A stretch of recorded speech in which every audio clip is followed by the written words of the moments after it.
visa also comes with a permanent resident attached to it. Live, work, study anywhere in Australia with this visa.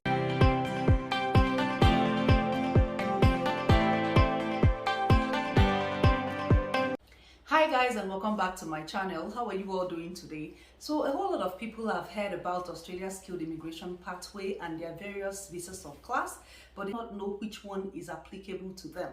So today's video, I'm going to be sharing with you guys the difference between the three most common visa subclass, which is the 189 visa, 190 visa, and 491 visa.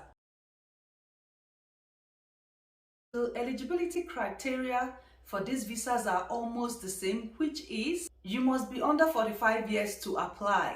You must at least have a competent in English, and it varies from the occupation you're going for. So if you have a passport from US, Canada, New Zealand, UK, Republic of Ireland, you do not need to write any English exam because you're already qualified as an English speaker. Also have a positive assessment for your occupation. You must score at least 65 points under the point test calculator. If you don't know how to calculate your points, please check one of my videos where I have discussed about this. I'm going to post the link anywhere around here so you can watch for a guideline. Now that we have talked about the eligibility criteria for these visas, I'm going to be explaining them one after the other. 189 visa subclass. So you'll be wondering, what is 189 visa subclass?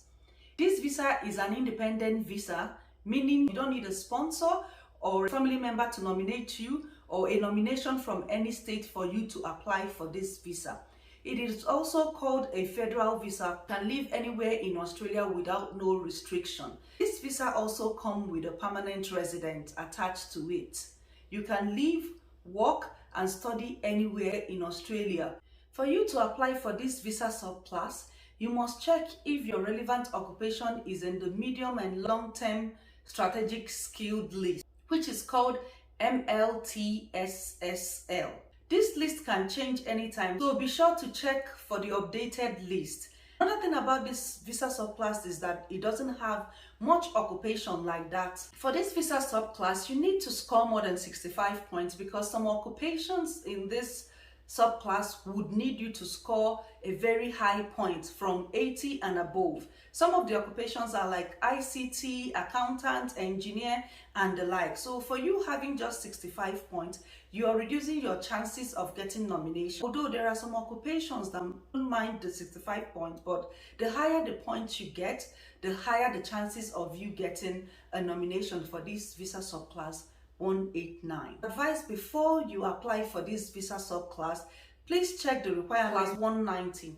So this visa subclass allows you to live, work, and study in Australia permanently. It's also called a state-sponsored visa, meaning a state has to sponsor you for you to be eligible to apply. Eligibility criteria for this visa is almost the same thing as the visa 189. Visa also give you a permanent residence once you are approved. However, you have an obligation to live in the state that nominates you for at least 2 years before you can move to another state.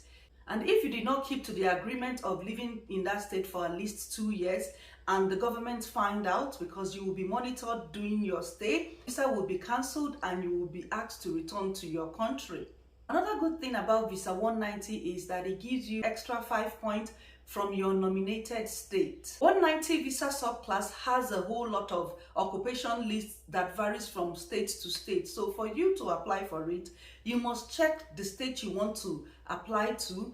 Be sure that your occupation is in the list of that state. Check the requirements that you need to apply. Then you can go ahead to put up your application. This final subclass I'm going to talk about today is 491 visa subclass. This is a skilled work regional provisional visa that allows you to live, work, and study in a designated regional area for the period of 5 years. The Australian government started this visa subclass to encourage people to move from the metropolitan cities, move to the regional area to help develop the place. So this visa has been classified as a priority visa from the Australian government, meaning that if you apply for this visa, you get additional 15 points. It's a 5 years visa that allows you to go in and out of Australia as long as your visa is still valid. Once you have lived in the regional area for at least 3 years and your annual salary is up to 55,000 Australian dollars,